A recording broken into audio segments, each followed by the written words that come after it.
I remember a time not so long ago where I was deeply, deeply ashamed of my Asian-ness. I saw it as a hindrance rather than something to be proud of. And something like cultural pride seems so foreign to me just because I spent so much of my life trying to be white. And I feel like so many of us did because we just wanted to assimilate away all of the things that made us different and just kind of blend in, keep our head down. Whereas now, I hope Asian kids growing up today can be proud to just be who they are and embrace the wonderful culture that they're a part of and that their parents were a part of. Our story is so unique because we are immigrants.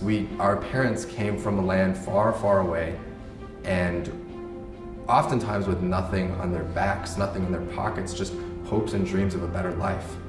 And they took basically nothing, and they created a life for us.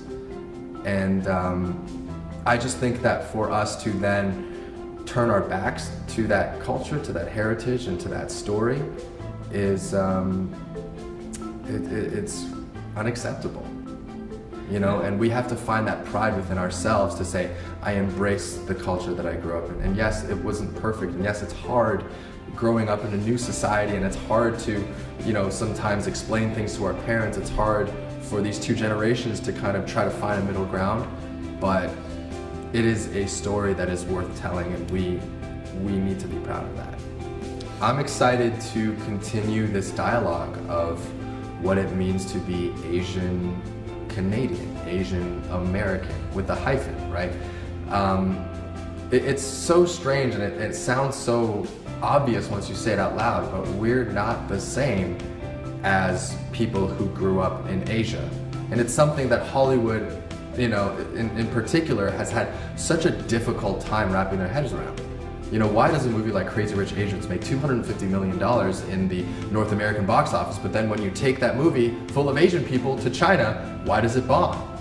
Because the Chinese audience and the Canadian and the Asian audience here want completely different things. People over there have no idea the representational struggles that we've had, the struggles with identity. They just grew up in China with Chinese people, or in Vietnam, Vietnamese people, Korea. They consumed their own culture, they felt represented, and there was no kind of complex that arose because of it.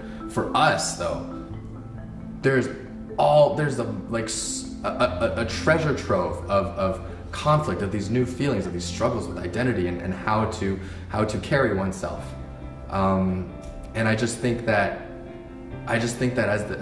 in future generations, hopefully we will carve out a culture that is uniquely our own, instead of having to blend into somebody else's or adopt somebody else's.